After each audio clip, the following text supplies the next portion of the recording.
Indo British advanced pain clinic నొప్పిమాయం surgery దూరం for appointments 9155515563.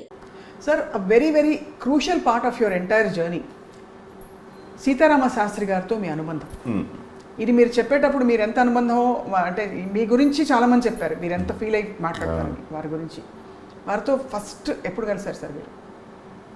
బ్రహ్మ అనే రాత తారుమారని నేను ఒక సినిమా సుల్స్మిత్ గారు హీరోయిన్గా చేస్తూ ప్రొడ్యూస్ చేసి త్రిపురనేని వరప్రసాద్ గారు డైరెక్ట్ చేసిన సినిమా. అది నా సెకండ్ ఫిల్మ్.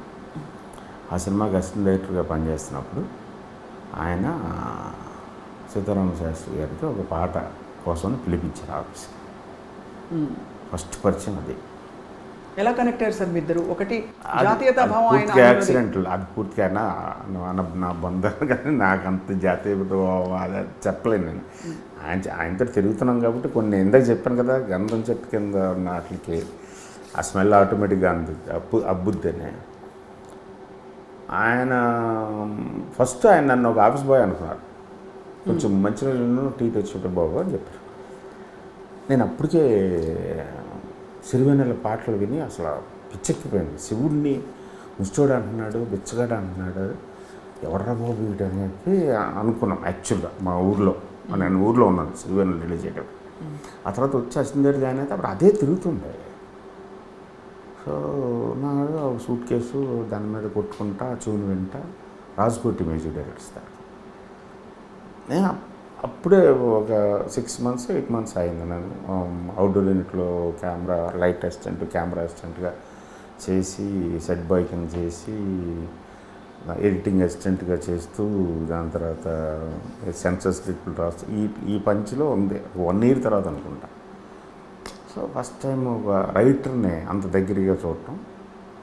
సో ఇమ్మీడియట్ తీసుకొచ్చి ఆ తర్వాత అక్కడే ఉండి చేస్తూ ఉంటే, తర్వాత పాట అయిపోయిన తర్వాత ఒకసారి ఫెయిర్ చేయ అని ఆయన జనరల్గా ఆయన అలవాటు మనం ఫెయిర్ చేసుకునేంత వరకు ఉంటారు. ఆయన ఫాస్ట్గా రాస్తారు కదా ఆ లెటర్, పర్ఫెక్ట్గా రాశా.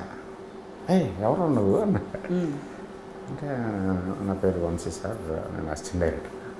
అవునా, సారీ బాయ్ అని బల్లేదు. అది మా ఫస్ట్ పరిచయం. ఆ తర్వాత డైరెక్ట్గా శివకి వచ్చినప్పుడు నేను ఒక 4 సినిమాలు చేశాను కాబట్టి శివనాగేశ్వరరావు శాస్త్రి గారు వచ్చారు. కూర్చో అక్కడ శాస్త్రి గారితో పాటు ఉండి ఆయనకి ఏం కావాలో చూడు అంటే, మొత్తం నైట్ అంతా రాస్తాం కదా. సో అక్కడే ఆయనతో కూర్చొని అలా నెమ్మదిగా మాటలు కలిసి, ఆ తర్వాత మెడ్రాసు ఆయన ఇంటికి వెళ్ళి హైదరాబాద్ అన్నపూర్ణ స్టూడియో ఆఫీస్లోను, అన్నపూర్ణ స్టూడియోస్లోను, మెడ్రాస్లో అన్నపూర్ణ స్టూడియో ఆఫీస్లోను ఆ పాటలన్నిటికీ ఉన్నా. అక్కడి నుంచి ఇంకా ఆయనకు ఒక తొక్కంత అరే అదొక అదృష్టం, అదొక గొప్ప జీవితాన్ని దొరికిన మహా అదృష్టం. ఓకే, ఆ సినిమాకి రామ్ గోపాలం గారు, రాము గారు, శాస్త్రి గారు, ఇళయరాజా గారు, బాలసుబ్రహ్మణ్యం గారు, గొప్ప అద్భుతం సార్. మీకు రాయించుకున్నప్పుడు స్పెసిఫిక్గా ఎలా చెప్పేవారు సార్ శాస్త్రి గారికి మీరు పాటలు రాయమని? అంటే ఎలా చెప్తారు మీరు? మీ తిడతారు బాగా. ఆయన సిచ్యువేషన్ చెప్పిన తర్వాత నాకు అంటే మన అందరికీ పాటలు అంటే చాలా ఇష్టం. నా పట్ల I'm very first about songs.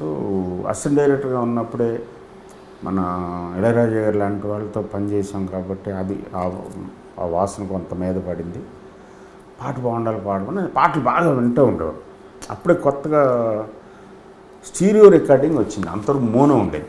Stereo recording, ఈ సెల్ ఫోన్ హెడ్ ఫోన్స్ క్యాసెట్లో వచ్చేస్తే left side right side music separate అవుతూ రావటం, అవన్నీ ఎక్స్పీరియన్స్ చేస్తున్న రోజులు. అంటే ఎర్లీ డేస్ ఆఫ్ మోనో నుంచి స్టీరియోకి షిఫ్ట్ అవుతున్నా 86, 87, 88 ఆ టైంలో. సో ఓకే, రాజా గారు అప్పుడు రాజా గారు పీక్ మెడ్రాస్లో. తమిళ పాటలు ఒక్కొక్క 2-3 weeksకి ఒక క్యాసెట్ రిలీజ్ అయ్యేది. ఆ క్యాసెట్ ఎక్కడో చోట పట్టుకుని తీసుకొచ్చి మొత్తం ఒక్కొక్క పాటని వింటూ ఉంటుంది. అది అటు ఇటు తిరిగి అరగొట్టేసి చూడడం. తర్వాత లిరిక్ అంతా రాసుకుని తమిళ లిరిక్స్ వైరముత్తు, వాలి గారు, దాన్ని తమిళ్ వెస్టర్న్ డైరెక్టర్ని పట్టుకుని, తమిళ్ కెమెరామెన్ని పట్టుకుని ఒక్కొక్కటి దాన్ని మళ్ళీ ట్రాన్స్లేట్ చేసి తెలుగులో రాసుకుని, ఓహో ఈ భావం ఇది, ఈ భావం ఇది, ఈ భావం ఇది. ఇది ఎక్కడి నుంచి వచ్చిందంటే చిన్నప్పటి నుంచి I think my 7th year 6th year మా ఇంటికి దగ్గరలోనే ఒక టెంపుల్ ఉండేది. ఆ టెంపుల్లో పొద్దున 5ంటికి పాటలు వేసేవారు. సో ఆ నిద్రలోనే ఆ పాటలు అలా వెళ్తూ ఉండేవి. అద్భుతమైన పాటలు, లిరిక్స్ అప్పుడు బాగా లిరిక్ ఓరియంటేషన్ ఉంది. సో అలాంటి దగ్గర నుంచి నెమ్మదిగా హై స్కూల్కి వచ్చే టైంకి పాటల పుస్తకాలు రిలీజ్ అయ్యాయి. సో పాటల పుస్తకాలు కొనుక్కోవడానికి డబ్బులు ఉండేవి కాదు కాబట్టి ఎవడన్నా కొంటే ఆడి దగ్గర నుంచి రాసుకుని లేకపోతే ఆ కిల్లిగుడ్డని బతిమాలి బుక్ తీసుకుని మన నోట్బుక్లో పాటలను రాసుకుని మళ్ళీ ఆడి బుక్ ఇచ్చేసి తర్వాత సినిమాకి వెళ్ళినప్పుడు ఇదంతా సినిమాకి ముందే రిలీజ్ అయ్యాయి పాటల పుస్తకాలు. సో అలాగ ఒక సాఫ్ట్వేర్ డెవలప్ అయింది లోపల. సో శాస్త్రి గారి దగ్గరికి వెళ్ళినప్పుడు ఈ సాంగ్ సిచ్యువేషను, ఈ సిచ్యువేషన్కి ఈ లాంగ్వేజ్లో ఈ పాటలు ఉన్నాయి, ఈ లాంగ్వేజ్లో ఈ పాటలు ఉన్నాయి. నేను హిందీ తమిళ్ బాగా ఫాలో అవుతాను. మన తెలుగులో పాతది ఈ ఎక్స్ప్రెషన్ వచ్చేసింది, నేను ఇది అనుకుంటున్నాను. సో అని ఇలాగ ఒక 20 నుంచి 70-80 పాటల వరకు లిరిక్ మొత్తం రాసిచ్చాను. ఆయన ఫట్ 5 minutes 10 minutesలో అయిపోయింది. ఏముందిరా నాశనం నేసనం అంటున్నాడు అని. మై తూ మేరీ సనం అంటే నాశనం అంత జోకులు అనమాట ఆయన. కానీ సరే నాకు అర్థమైందిరా నీ ఏడిపోయింటో నేను చెప్తానని అక్కడి నుంచి ఆయన ఏదైనా అనేవాడు. సో మా ఇద్దరి మధ్య ఒక అగ్రిమెంట్, ఫస్ట్ లైన్ కరెక్ట్గా దొరకాలి. మీరు ముందే పొలమంట రాసేద్దాం. నాకు అప్పటికి అస్టేట్గా బాగా చనువుగా ఉంది కాబట్టి ఆయన విపరీతంగా కష్ట హింస పడిపోతారు, హింస పెట్టేస్తారు బాడీని. వద్దు, ఫస్ట్ లైన్ మన ఇద్దరం ఒక అంగీకారానికి ఉందాం. ఫస్ట్ లైన్ వచ్చిన తర్వాత అక్కడి నుంచి మీ ఇష్టం. రైట్. సో అక్కడి నుంచి అలవాటు పెట్టిన ఫస్ట్ లైన్ చెప్పండి అంటే ఈ వేళలో నీవు ఏం చేస్తూ ఉంటావు, అదిరిపోయింది గురించి, ఓకే డన్. అలాగే ఇప్పుడు ఎటో వెళ్ళిపోయింది మనసు, ఓకే హుక్కు పడాలి. నాకు పడిందంటే గురించి ఓకే, పడకపోతే ఇంకోటి మొదలెట్టావా అన్న. సో ఈ ఫస్ట్ లైన్ మీద పడేవాడు. వన్స్ ఫస్ట్ లైన్ పడితే ఆయన ఫ్లోకి వెళ్ళి దగ్గర ఒక్కొక్క దానికి 6-7 వెర్షన్స్ ఇచ్చేవారు. కాగితాలు విసిరేస్తే ఇంక అయిపోయిందిరా ఇందులోంచి ఏరుకో అంటే దాన్ని చూసి ఒక్కొక్కటి గీతలు పెట్టుకుని వాటిని కలిపి ఒక పాట కింద చేసి ఇది చూడండి అంటే అప్పుడు ఆయన మళ్ళీ తిట్లు, ఈ 2 లైన్లకి ఎలా కుదురుతురా, గ్రెడేషన్ లేదురా అది ఇదని ఆయన దాన్ని ఏదో కరెక్ట్ చేసేవారు. అది పెద్ద ప్రాసెస్. అద్భుతం అసలు. కానీ సార్ మీ సాహిత్యం పట్ల మీకుండే సహజమైన అభిరుచి మీరు గురువుగారు అనే వర్మగారికి కానీ ఇతరులకు కానీ భిన్నంగా ఉంది. It's very unique. ఎటో వెళ్ళిపోయి గారికి అంతంలో నీ నవ్వు చెప్పింది నాలో అద్భుతం అసలు. ఇన్నాళ్ళలో చూన్ కానీ లిరిక్స్ కానీ ఆర్డి బర్మన్ గారి చూను లిరిక్స్ శాస్త్రం.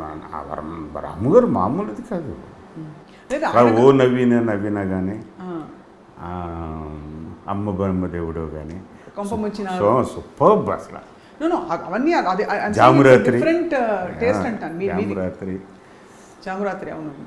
సో ఆయన దగ్గర నుంచి వచ్చిన రెసిడ్యూ నేను I'm not being modest, I'm telling you. ఆయన దగ్గర పడకపోతే ఆ షేప్ అప్ అయ్యేది కాదు. అది అంటే ఎటో వెళ్ళిపోయింది మనసు, లేకపోతే ఈ వేళలో నువ్వేం చేస్తూ ఉంటావు చాలా ఈజీ క్వశ్చన్. అందరి మనసులో ఉండే ప్రేమించుకునే వాళ్ళందరికీ అదే ఉంటుంది, ఏం చేస్తుంటారు ఇప్పుడు అని. సో శాస్త్రి గారు 100% శాస్త్రి మొత్తం ఐ మీన్ ఇట్స్ ఎంత క్వాంటిఫై చేసినా అది ఒక నంబర్ మాత్రమే. ఎన్ని పాటలు రాసుంటారు? 85 పాటలు. 85 పాటలు. ఇట్స్ లాంగ్ జర్నీ అయితే ఆయనతోటి. 85 పాటలు రిలీజ్ అయింది. ఒక్కొక్క పాటకి 6-7 వర్షన్స్ అన్నారు. మినిమం 30 వెర్షన్స్ రాసిన కూడా ఉన్నాయి. అబ్బా, ఏ పాట సార్ అది?